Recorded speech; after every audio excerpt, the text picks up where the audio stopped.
Croatia lost to hosts Brazil 3-1 in the dramatic FIFA World Cup opener in Sao Paulo last night before a crowd of 62,000 people at Corinthians Arena.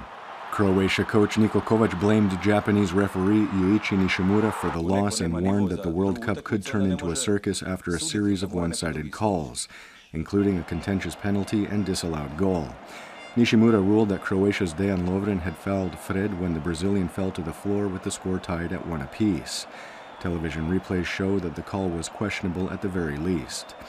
Later in the match, Nishimura also disallowed a Croatian goal that was by all accounts regular.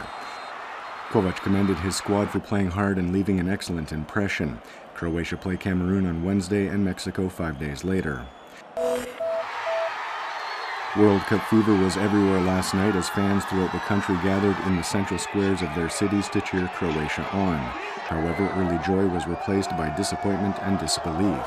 Meanwhile, Croatian Prime Minister Zoran Milanovic was in Sao Paulo where he watched the game with his host, Brazilian President Dilma Rousseff. Commenting on the game, Milanovic said that Croatia had proven that it could play with the best in the world. The 2-week-long arbitration hearing in Croatia's long-standing border dispute with Slovenia ends today at the Permanent Court of Arbitration in The Hague. The proceedings have been taking place behind closed doors, and each side will make their arguments public only after the hearing is closed. What is clear is that the two sides offered differing interpretations of the Kosovo-Pahor arbitration agreement pertaining to the demarcation of the border at sea and Slovenia's access to international waters.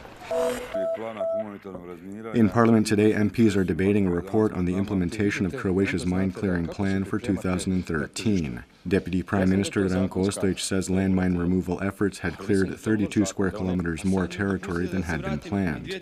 He added, however, that Croatia still needs to clear nearly 614 square kilometers of territory, where the presence of landmines left over from the Serbian aggression of the 1990s is suspected. Kolinda Grabar-Kitarović is officially the HDZ's presidential candidate in the election which will take place at the end of the year. HDZ leader Tomislav Karamarko made the announcement yesterday after a meeting of the party's leadership in Vukovar, saying that he believed that Croatia is ready for a female president. The Croatian National Theatre in Zagreb is presenting its final premiere of the season this evening with a rendition of the Ballet Alice based on the Lewis Carroll novels Alice's Adventures in Wonderland and Through the Looking Glass and What Alice Found There. The ballet is the work of choreographer Ashley Page and scenographer Anthony MacDonald. Performing in the lead roles are Petra Vargovic as Alice and Tomislav Petranovic as Charles.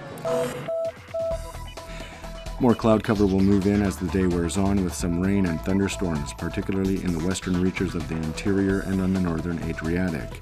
Winds will be mild inland with a moderate northwesterly and southwesterly on the coast, turning to a northeasterly on the northern Adriatic by the evening.